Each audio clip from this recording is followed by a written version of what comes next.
Ühes suures linnas kaugel hommikumaal elas rätsep nimega Mustafa. Ta oli väga vaene ja tema elukutse tõi talle ainult nii palju sisse, et ta sellest hädapärast oma naise ja pojaga sai ära elada. Poega hüüti Aladiniks. Aladini kasvatus oli vanemate poolt jäetud hooletusse, mistõttu ta oli omandanud rea halbu kalduvusi. Ta oli jonnakas, kangekaelne ja sõnakuulmatu. Juba vara hommikul lahkus ta kodust ja hulkus kogu päeva mööda tänavaid. Suuremaks sirgunud võttis isa ta enda juurde töötuppa, et ta seal rätsepatööd õpiks. Kuid ei isa head sõnad ega noomimised suutnud poisi tuulepäisust taltsutada. Isa karistas teda, kuid Aladin oli parandamatu. Vana Mustafa pidi raske südamega jätma oma poja maailma hooleks. See, et ta ei suutnud oma poega juhtida korralikule elule, korvastas Mustafad niivõrd, et ta haigestus ja mõne kuu pärast suri.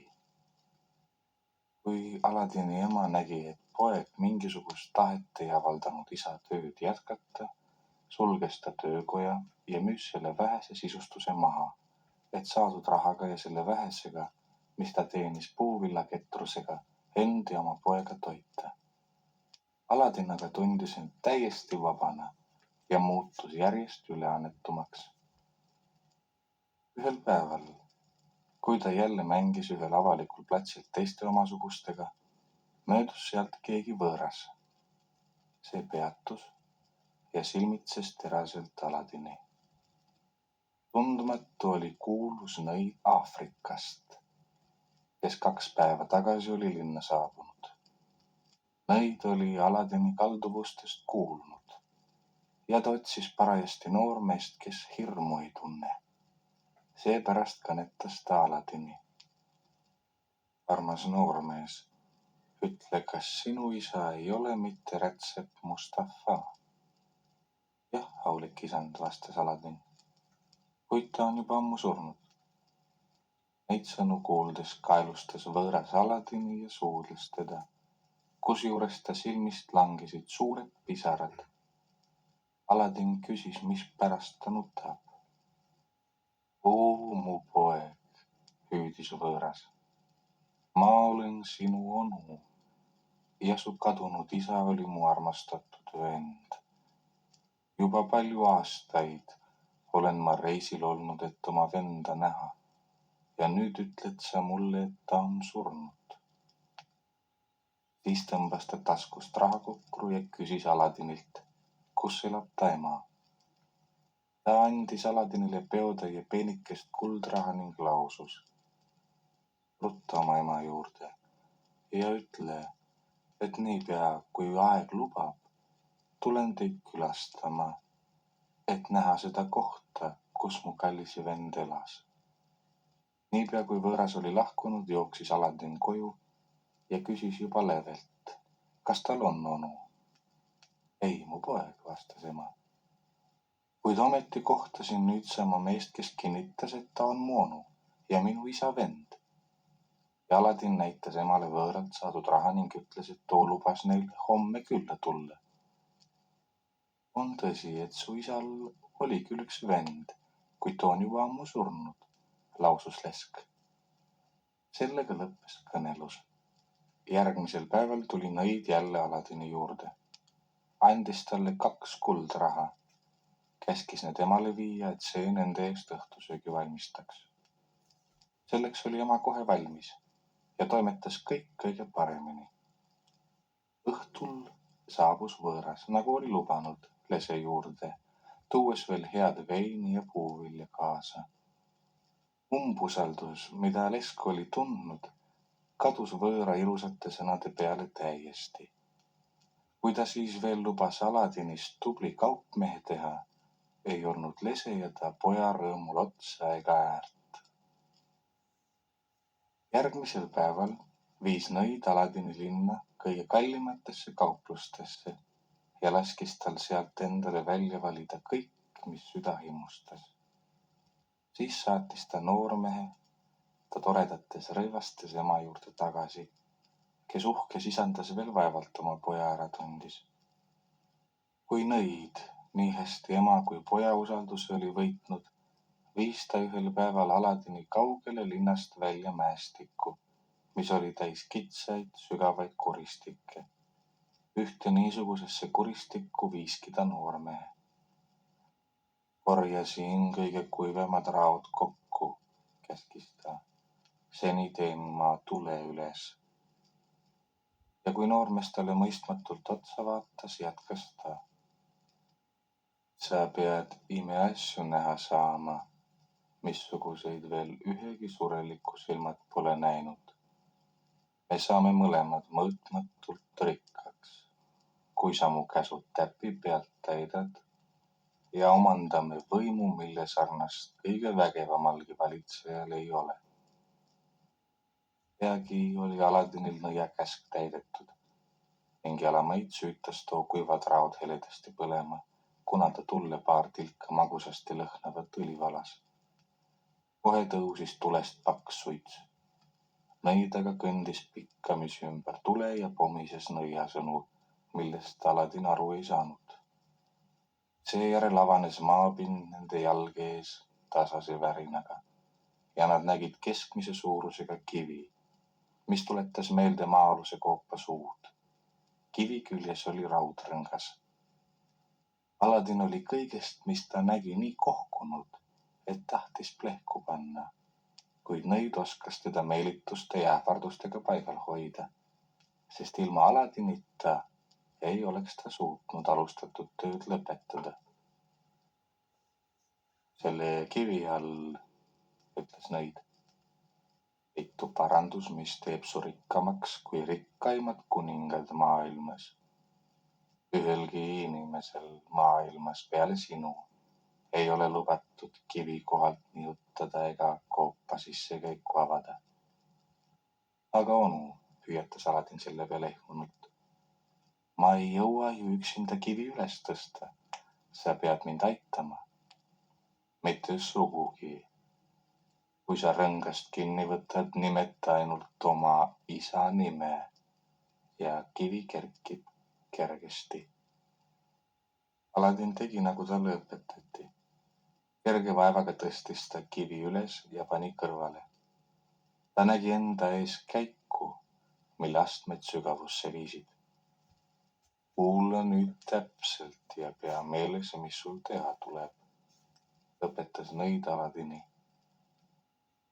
Trepist laskudes leiad sa eest lahtise ukse, mille kaudu jõuad suurde võlvitud ruumi. See jaguneb 3 saaliks.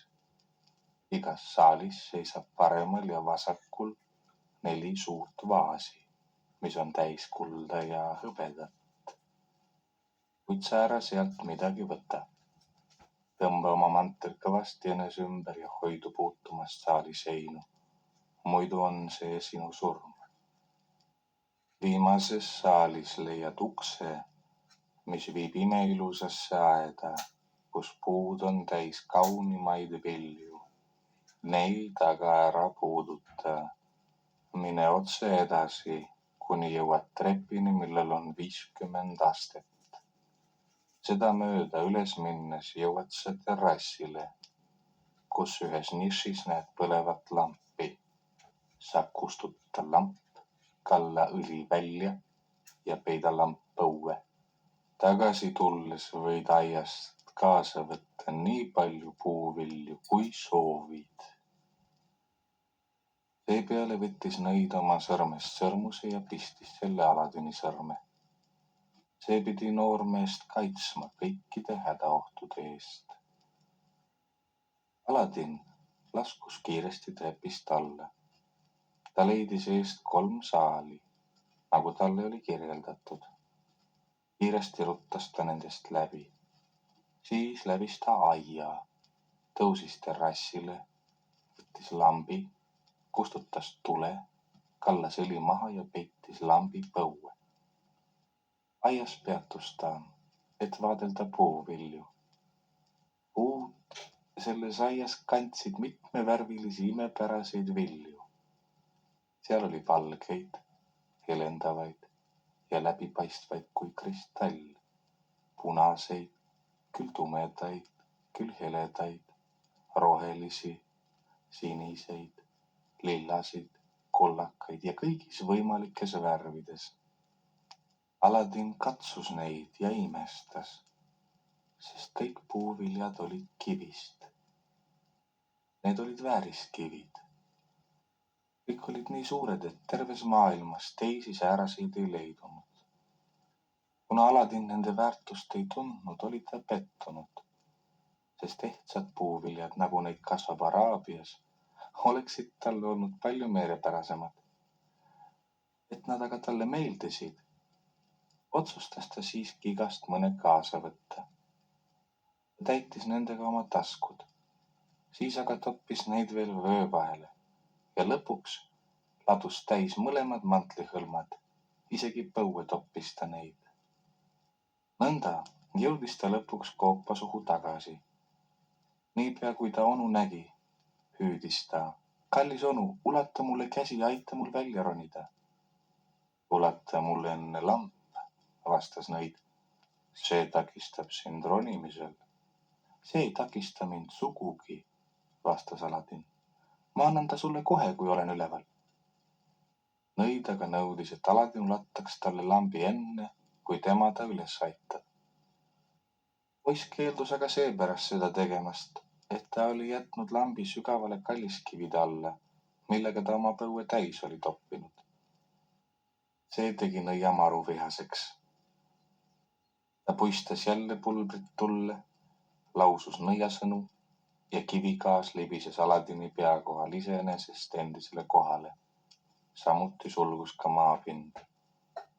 Mõne sekundi pärast oli koht siin täpselt samasugune kui Aladini ja Aafrika nõia saabumisel. Kui nõid nägi oma suured ja ilusad lootused nurjunud olevat, ei jäänud tal midagi muud üle, kui tagasi Aafrikasse reisida, mida ta ka tegi kohe samal päeval. Aladin jäi olukorda, mida võib küll kujutleda, aga mitte sõnul kirjeldada. Kui ta nägi end elusalt maetuna, hüüdis ta 1000 korda onu ja kinnitas, et annab talle hea meelega lambi. Aga kõik hüüded olid asjatud, teda ei kuulnud keegi. Kui ta ehmatusest pisut toibunud oli, kuivatas ta pisarad ja laskus uuesti trepist alla, et läbi koopaeda päevavalguse kätte minna. Kuid avaus kaljurahnus oli suletud ja Aladin ei leidnud edasipääsuks mingit ava ega ust. 3. päeval, kui Aladin juba arvas surmaligi olevat, ringutas ta meelt heites käsi. Käsi ringutades pööras ta aga kogemata sõrmust, mille talle oli andnud nõid, kui ta saatis tema sellesse koopasse. Järsku nagu maa seest tõusnud, seisis tema ees kohutava välimuse ja hiiglasliku kujuga vaim ning küsis. Mida sa soovid? Nõua ja saad. Olen valmis teenima sind ja kõiki neid, kes seda sõrmust kannavad. Ohkunud Aladin lausus. kes sa ka oled, aita mind siit välja, kui see sinu võimuses seisab. Vaevalt oli ta need sõnad lausunud, kui ta oli jälle samas koristikus, kuhu nõid ta oli toonud. Kiiresti ruttas Aladin koju, kuhu ta väsinult ja vaarudes jõudis. Alles nüüd kuulis ta, et ta tervelt 2 päeva ja ööd pimedas koopas söömata ja joomata mööda oli saatnud. Ema tõi lauale kõik, mis tal käepärast oli ja andis talle aega kosumiseks. Seejärel jutustas Aladin emale, mis temaga oli juhtunud. Samuti näitas ta talle haruldasi puuvilju, mis ta aiast kaasa oli toonud. Kuna ema polnud niisuguseid ehte asju iialgi kandnud, siis ei teadnud ta ka nende väärtust, vaid pani kivid räpasesse kotti, mille Aladin diivani taha peitis. Lambi aga kavatses Aladin maha müüa, et selle eest saadud rahaga toidupoolist osta, sest ta oli näljasena kõik koduse toidutagavara ära söönud. Ema oli poja kavatsusega nõus. Tahtis aga lampi enne veel puhastada, et see ilusam välja näeks. Kuid vaevalt oli ta lampi vee ja liivaga nühkima hakanud, kui äkki tema ette ilmus hiiglasliku kasvuga hirmuäratav vaim, kes haua häälega ütles. Mida sa soovid, käsi ja saad. Olen valmis teenima sind ja igaüht, kelle käes on see lamp. Nõua, mida soovid. Kui tahad, hävitan linna. Kui tahad, ehitan palee. Käsi. Aladini ema ehmus hirmsasti ning langes juba vaimu esimeste sõnade juures minestusse. Seevastu Aladin, kes koopas juba samasugust vaimu oli näinud, võttis julgust kaotamata ruttu lambi ja vastas ema asemel kõva häälega. Mul on nälg, veel kõva häälega. Mul on nälg, mul on nälg, ma ei süüa. Vaim kadus, ilmus silmapilgu pärast jälle. Ta kandis pea peal suurt hõbedast kandmikku 12 samuti hõbedast liuaga, milledes oli mitmesuguseid häid roogi, 6 kõige valgemast jahust saia ning 2 pudelit parimat veini 2 hõbedase peekriga. Vaim asetas kandmiku lauale ja kadus. Toitude magusat lõhna tundes tuli ema meelemärkusele. Ei ole enam karta midagi, ema, ütles Aladin. Tõuse üles ja söö. Siin on toitu külluses. Ei maksa lasta häid roogasid külmaks minna. Mu poeg, küsis ema üllatunult, kust tuleb meile see üliküllus ja keda peame selle eest tänama? Ema, ütles Aladin, istume lauda ja sööme. Sinu küsimusele vastan siis, kui ole meinestanud. Nad istusid lauda ja asusid isu äratavate roogade kallale. Ei ema ega poeg olnud elus veel nii rikkalikult kaetud laua taga istunud. Kui söömine oli lõpetatud, koristas ema ülejäänud toidud laualt. Ja Aladin jutustas üksikasjalikult, mis ema minestuse ajal oli juhtunud. Mis, hüüdis ema, tähendab, sinu lamp on süüdi selles, et see vaim siia ilmus. Viida kohe mu silmist ja hoia, kus tahad. Vaimudega ei tohi olla mingit läbikäimist. Seimudega ei tohi olla mingit läbikäimist. Seimudega ei tohi olla mingit läbikäimist. Seda keelab prohvet. Lampi, mis meile nii kasulik võib olla, ei või müüa, vaidles Aladin vastu. Ka edaspidi võib ta meile muretseda toitu ja ülalpidamist. Järgmisel päeval ei olnud vaimu poolt toodud rikkalikest toitudest enam midagi järel. Aladin võttis siis ühe hõbevaagna, peitis selle hõlma alla ja läks välja. Ta peatas ühe vastu tuleva kaupmehe, kutsus selle kõrvale, näitas talle vaagnat ja küsis, kas ta sellest huvitatud ei ole.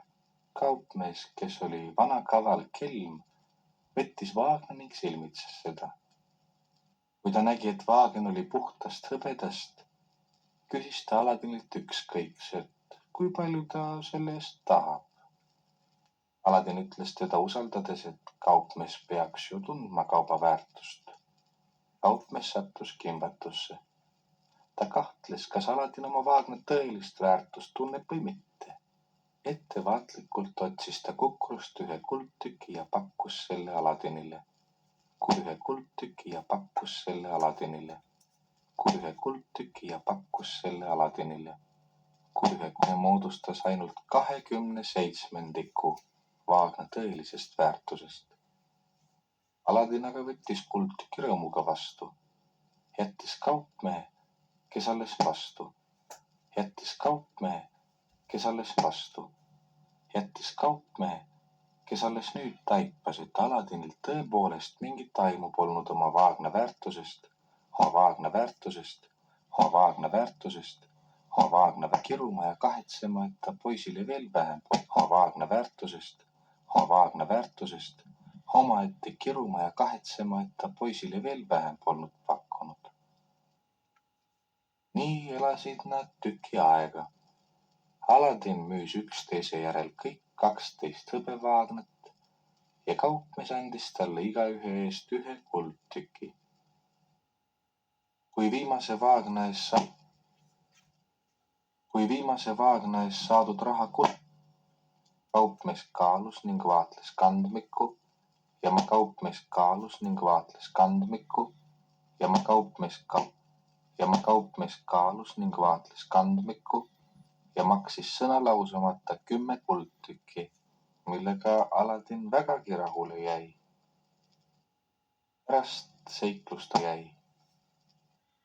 Pärast seiklust Aafrika nõiaga oli Aladin loobunud tuttavate laiskvorstide seltsist ja valis endale targemad sõbrad, kelle käest ta palju õppis. Nii et poisijõmpsikast tubli noormees kasvas. Kui kõik 10 kuldtükki ta valis aja, mil ema läheduses ei olnud, võttis lambi ja hõõrus seda liivaga. Silmapilkselt ilmus endine vaim. Kuna Aladin aga lampi vaim,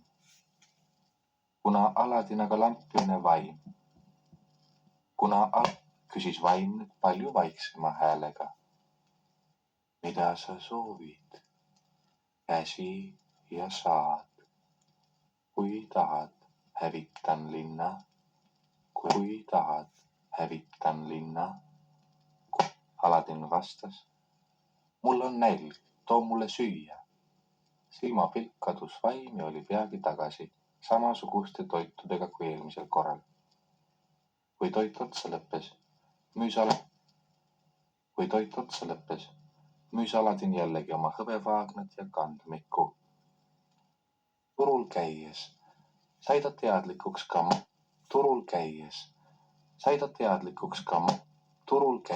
need pole imeilusad värvilised klaasesemed, vaid haruldase väärtusega kalliskivid. Ta nägi iga päev sääraseid kivikest. Ei olnud nii ilus ja suur kui tema omad. Kuigi ta sai teadlikuks oma varanduse tohutust, endiselt tagasihoidlikult ja vaikselt. Nii elasid nad mitu rahulikku aastat.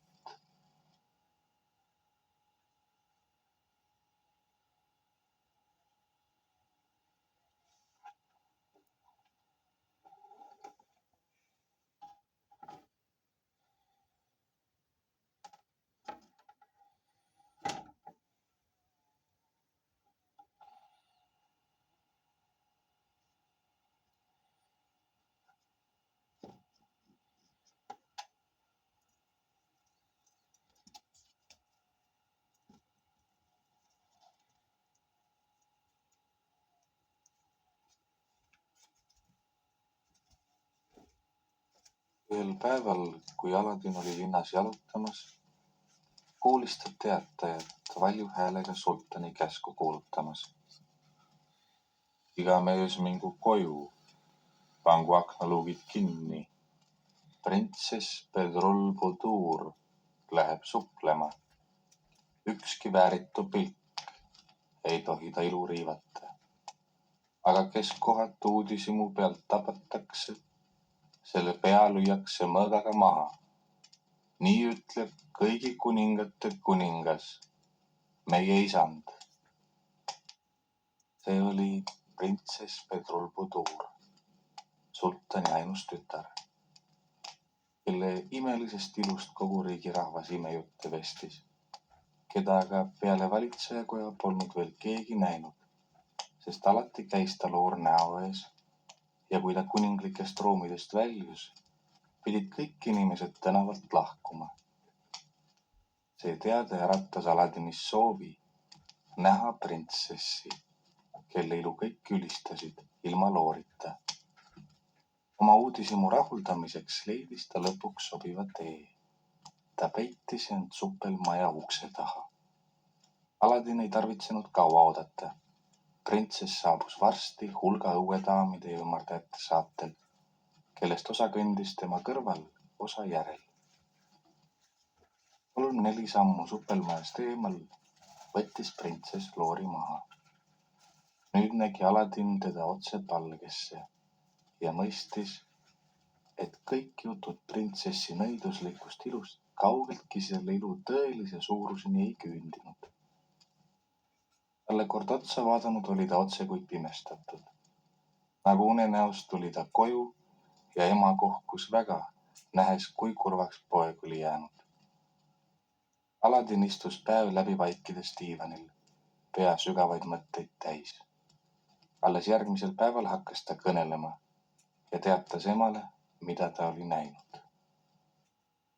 Ma armastan printsessi, nii et ma otsustasin paluda sultanilt tema tütre printsess Bedrulbuduri kätt ja abielluda temaga ja sina, ema, pead mind selles aitama, ütles ta lõpuks. Need sõnad tegid ema väga kurvaks. Ta püüdis Aladinile ta rumalust selgeks teha, öeldes selle võimatu olevat, et üks alamast soost mees sultani tütart endale naiseks soovib. Aga poeg vastas. Ma saan aru, et see on minu poolt suur julgus nii kõrgele püüda. Aga ma ei saa teisiti ja jään oma otsuse juurde teda naiseks võtta. Need imeilusad kivid, mis ma maa-alusest aiast kaasa tõin, valmistavad kindlasti sultanile rõõmu. Sul on suur portselanvaagen. Too see siia.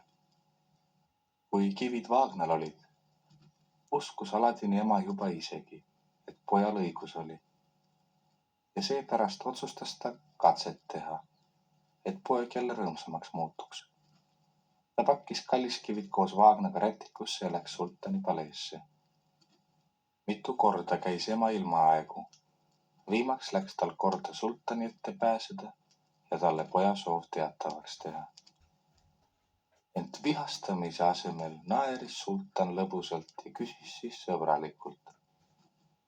Ja kus on siis see määratu suur rikas kingitus, millest sa mulle rääkisid? Sultani lahkus andis Aladini emale julguse tagasi. Ta võttis ruttu rätiku vaagna ümbert ja ulatas kalliskivid sultanile. Kividest kiirgas niisugust imeläiget, et sultan üllatatuna oma suurvesiiri poole pöördus ja küsis. Tõesti, oled sa midagi selle sarnast varem näinud? Ei, kuningate kuningas, vastas vesiir.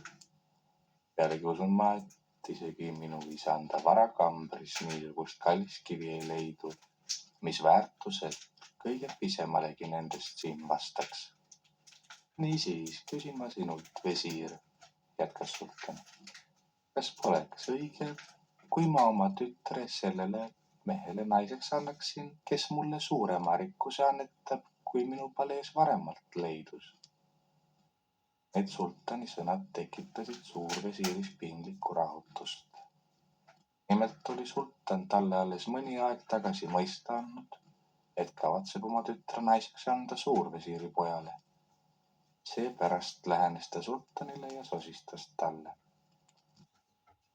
Kuningate kuningas, anna mulle 3 kuud aega, siis muretsen ma sulle kingituse, mis selle kingituse ületab.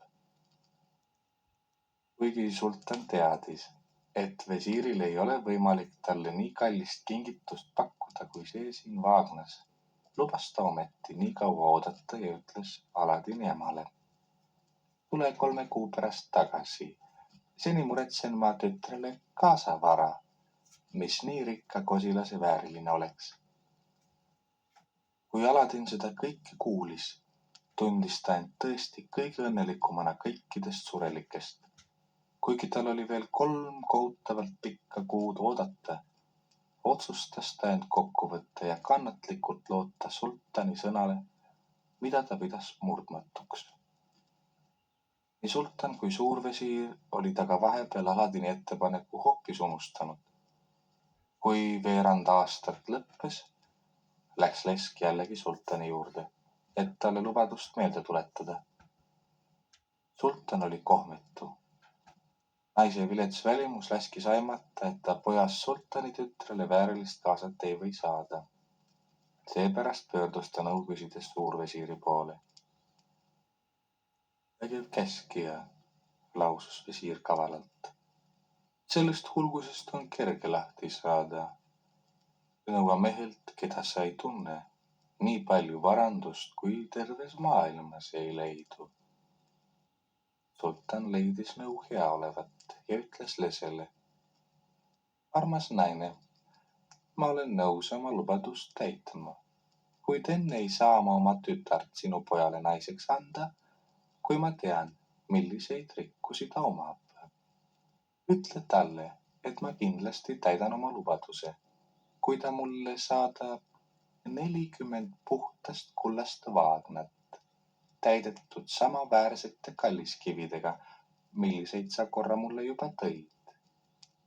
Neid 40 vaagnat peavad kandma 40 musta orjatari, keda peavad saatma 40 samasugust eriti valitud valget orja. Siis tahan ma oma sõnu pidada.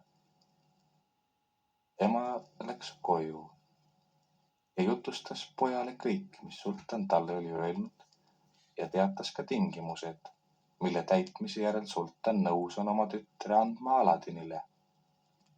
Poeg aga naeratas vaid ema jutu peale ja ütles. Kuni ma mõtlen, kuidas sultani soovi täita, hoolitse sina lõunasöögi eest. Kui Aladini ema turult tagasi jõudis, avas Aladin ukse ja saatis orjad, keda imelambi vaim vahepeal oli kohale muretsenud paarikaupa tänavale. Iga musta orjatari kõrvale, kes kandis puhtast kullast vaagnat kalliskividega, pani ta imeväärselt riietatud valge orja. Kui sultanile teatati orjade saabumisest, andis ta kohe käsu nad kõik lossi juhatada. Orjad moodustasid sultani trooni ümber poolringi. Siis asetasid mustad orjad oma vaagnat sultani trooni ette, heitsid silmili maha ning puudutasid laubaga sultani troonilt alla rippuvat vaipa. Sama tegid ka valged orjad. Siis tõusid nad üles ja mustad orjatarid puistasid sultani jalgade ette oma vaagnate sisu. Juba esimene pilt 40 kuldsele vaagnale, mis olid täidetud säravate ning hiilgavate kalliskividega, ja samuti 80 orjale, keda nende suursuguse käitumise ja riietuse järgi koguni kuningateks oleks võinud pidada, oli haaranud sultanit niivõrd, et ta end tükil ajal koguda ei suutnud. Viimaks pöördus ta suurvesiiri poole. Eks ole, vesiir, see tundmatu mees, kel nii suur võimus on vististi vääriline väimees kõige vägevamale sultanile. Vesiiri nägu läks kadedusest kollaseks ja ta ei lausunud sõnagi. Sultan aga ütles Aladini emale. Sinu poeg on mu nõudmised täitnud. Kutsu ta siia, et ma võiksin hakata pulmapidu ette valmistama. Ema puudutas kombekohaselt otsaisisega põrandat ja lausus. Vägev valitseja, ta tuleb jalamaid. Seda maid kostis väljast sultani palee eest rahva hulga hõiskamist. ja sultan saatis tulijaile kõrge ametniku vastu. Valitseja juhtis Aladini suurde uhkesse saali, kus oli korraldatud haruldane pidusöök.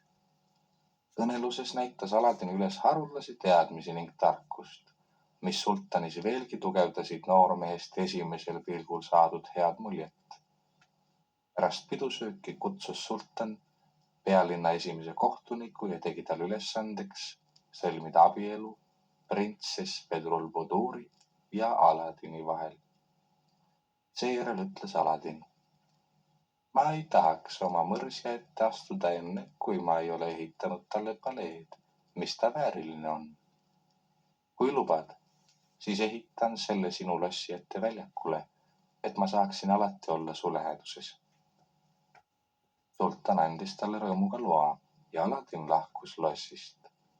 Koju jõudnud kutsus ta oma alati teenistusvalmi orja ja käskis tal sultani lossi ette väljakule niisugune palee ehitada, mille sarnast teist maailmas ei leidu. Juba enne koitu tuli vaim tagasi ja ütles: isand, sinu käsk on täidetud, ja kandis Aladini uude lossi. Imeehitust nähes oli Aladin isegi imestunud. Nii tore nägi see välja, üleni marmorist ja jaspisest särades. Välisseinad kiirgasid kalliskividest. Siis sammus Aladin vaimu juhtimisel läbi avarate kullast helkivate ruumide ja leidis igal pool aina imestusväärset. Lõpuks jõudis ta talli, kus kõige kallimad araabia täkud hõbesõimede ees seisid. Kui ta seda kõike nägi, paisus ta süda rõõmust ja ta hüüdis: ma olen sinu kunstiga rahul, vägev vaim, kuid mul on veel üks soov, mille unustasin sulle ennast ütlemata. Ma sooviksin nimelt, et sultani lossist kuni minu palee sissekäiguni oleks laotatud lai sametvaip, mida mööda astuks printsess, tulles oma isa lossist minu juurde. Jalamaid oli Aladini soov täidetud. Nüüd tõusis päike ja puudutas säravate kiirtega Aladini imelossi. Aknale tulnud sultan kattis kohkudes silmad. Nii suur valgussära paistis talle vastu. Siis kutsus ta vesiiri ja näitas talle, mis öösel oli sündinud. See kadestaja ütles küll, et see ainult nõidusena võimalik olla, aga sultan heitis tema jutu peale vaid käega. Ja siis peeti pulmad, millest luuletajad veel kaua aastaid laulsid, kuna rahvas sultani ja Aladini vahvust kiitis, sest et need neile rikkalikke kingitusi jagasid. Nõnda elas Aladin printsessist kaasaga õnnelikult ja rõõmsalt oma nõialossis. Lambi peitis ta kolikambrisse ega rääkinud oma naiselegi selle omadustest. Ent see umbusaldus tõi talle edaspidi veel nii mõnegi raske katsumuse. Nõid ehk tark, kes Aladini nii halvasti oli kohelnud, elas veel. Ja ükskord avastas ta mustkunsti abil suureks üllatuseks, et Aladin maa-aluses koopas ei hukkunud, vaid pääses sealt ja elab toreduses ning rikkuses oma printsessist abikaasaga. Siis tuli talle meelde, et ta oli ju andnud poisile oma võlusõrmuse ja teda valdas metsike viha. Jalamaid asus ta teele, et Aladinilt ükskõik missuguse kavalusega lampi välja petta. Õnnelikult jõudis ta sultani linna. Pärast lühikest puhkust hakkas ta kohe linnas ringi käima, et inimeste juttu kuulatada. Ta käis vaeste hulgas. Nad kiitsid Aladini kui heategijat. Tark muutis kuju ning käis käsitööliste ja kaupmeeste hulgas. Ka neilt kuuldus Aladini kohta vaid head. Ta vaatas pealt sõjamänge. Seal nägi ta Aladini ennast võitjana parima araabia hobuse seljas. Nüüd süttis targas viha ja ta pidas plaani, kuidas Aladini hukutada. Seejuures lootis ta, et Aladin lambi imeomadustest kellelegi midagi ei olnud rääkinud. Nõid läks plekksepa juurde ja tellis talt hulga ilusaid lampe. Kui lambid valmis, võttis ta rändkaupmehe kuju, läks tänavale ja hüüdis. Uued lambid, uued ilusad lambid, annan ma vanade vastu. Kes annab uute lampide vastu? Vanad! Kari lapsi kogunes ta ümber. Loll, kisendasid nad. Kui kaupmees tõepoolest uued lambid vanade vastu ümber vahetas. Laste seltsi kogunesid ka vanad. Ja nii liikus terve rongkäik Aladini palee juurde. Seal seisid tüdrukud aknal ja naersid. Lõpuks tuli ka printsess kära peale kohale. Üks tüdrukutest ütles printsess Bedrulbudurile. Oh käskija, seda meest me võime aidata.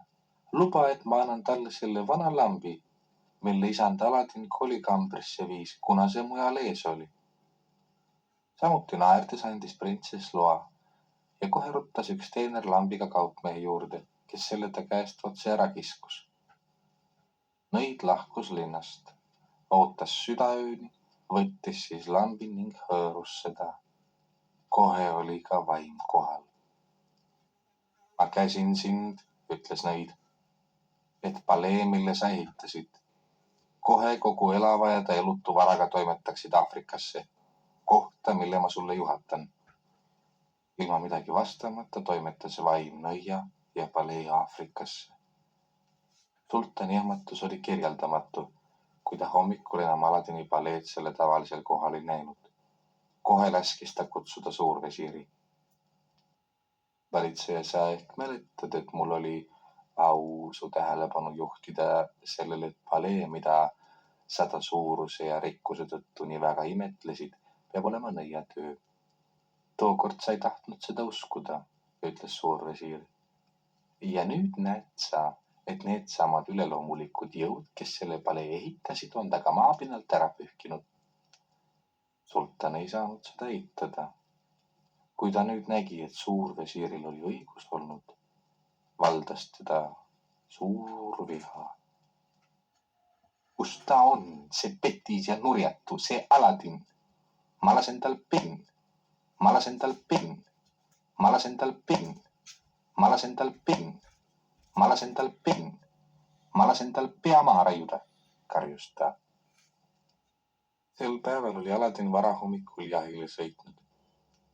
Niipea kui Aladin tagasi kodulinna jõudis, pandi ta raudu ja heideti vangitorni, kuna ta lossi kadumist seletada ei osanud. Alles kongis surmahirmu. Linnas levis varsti jutt, nagu kavatseks sultan oma väimehe hukata. Siis kogunesid kõik, kellele Aladin oli head teinud sultani lossi ette, et teda vägivallaga vabastada. Kui sultan seda nägi, käskis ta Aladini enda ette tuua ja küsis talt, kuidas kõik oli juhtunud.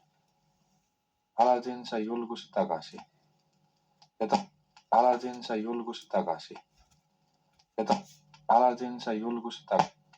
Ta astus sultani ette ja sõnas.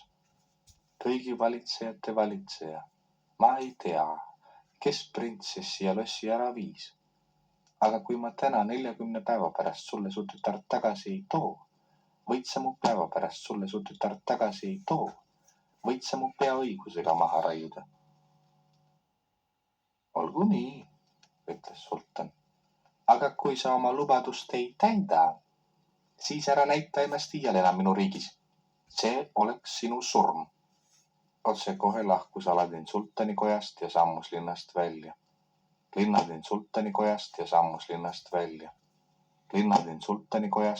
Linna ääres põllul ootas ta ööd. Siis keerutas ta oma sõrmust ja kohe seisis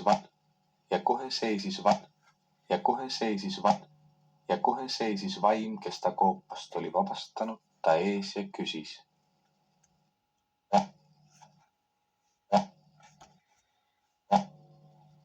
No sulane kuulab. Too mu palee vanale kohale tagasi, kui seda suudad.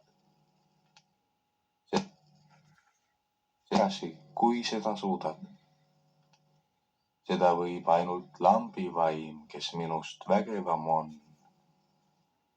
Siis vii mind mu lossi juurde, ükskõik kus ta ka ei asuks.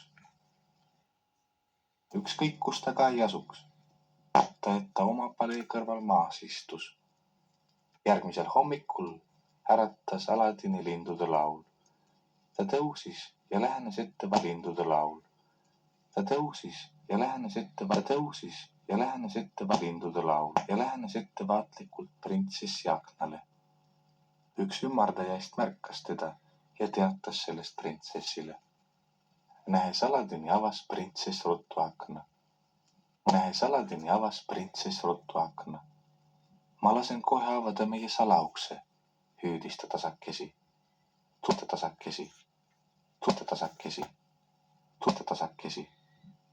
Tasakesi. On võimatu kirjeldada rõõmu, mida tundsid mõlemad, kui nad teineteist jälle nägid. Kui mõlema palgelt oli kuivanud jällenägemisrõõmu pisarad, jutustasid nad teineteisele oma juhtumistest ja Bedrulbudur sai imelambi omadustest teada. Sellepärast hoiabki see hirmutis lampi niisuguse hoolega ja varjab teda riiete all rinnal. Me peame lambi kätte saama, kostis Aladin. Aga nüüd räägi mulle, kostuksin saama tema naiseks. Samuti valetas ta, et mu isa oma vihassu pea olevat lasknud maha raiuda. Kuid sa võid kindel olla, et ma kunagi poleks talle järele andnud. Astus end võõraste riieta. Ta läks linnast välja ja vahetas ühe talumehega rõivad. Seejärel tuli ta linna tagasi ja ostis kaupmehelt kanget tunerohtu, millega ta printsessi juurde naasis.